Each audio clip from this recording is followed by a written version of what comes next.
control just from behind us, but for legal reasons I can't show you what happened during the presentation.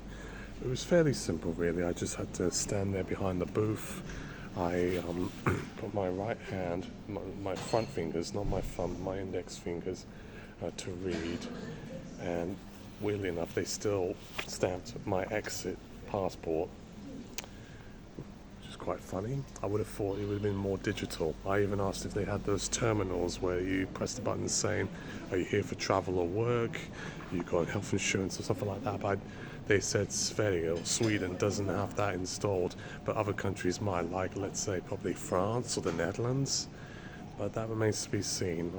If Sweden doesn't have it, Finland doesn't have it too, but at least it gets you wondering.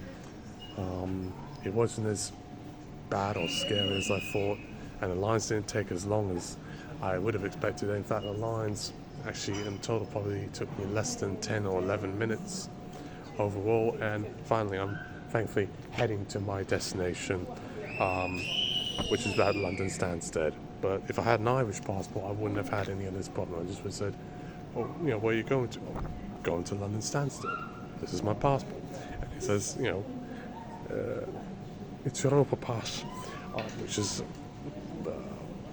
European Union Pass, Air or Republic of Ireland. I wouldn't have had that problem. Like if I was the Gallaghers, they got one.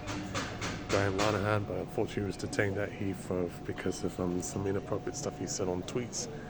Or Roshan Murphy from Morocco, who's also a bit of a transphobe as well, but I'm not going to go into that.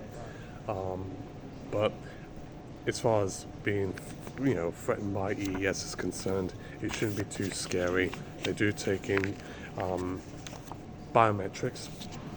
All its information is left in this pamphlet, and it will outline all the little details that you have to follow, and it's more or less the same like you would go to an immigration or border control booth like you would in Canada or US or maybe even Japan. I don't know, maybe Turkey. I know Turkey's got more strict visa agreements. I don't think Turkey can come to parts of the continent as easily as, let's say, British and Canadians can, but the idea is still there. Border reinforcement to stop illegal migration, and also keep track of people on a digital trail, because sometimes if you've got a physical copy like this, which is very important, there can be the risk of forgery. So that's the reason for it, and Britain's doing the same. They've got the ETA, Electronic Travel Authorization System, up and running for people who aren't UK and Irish citizens, so best pay that fee while you still can. The full program, which is ETIAS, that's going to be initiated later next year, 2026. That one probably might be a bit more chaotic than the EES system that they're imposing right now. I just thought to let the information be known for everyone who might be curious. How do I, handle EES? Well, it's just simple. Treat it as if you would like you go through a US or Canadian border control point.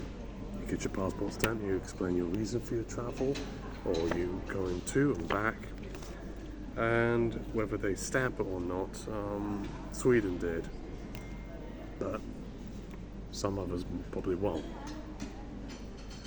So, that's all I have to say. Thank you for listening.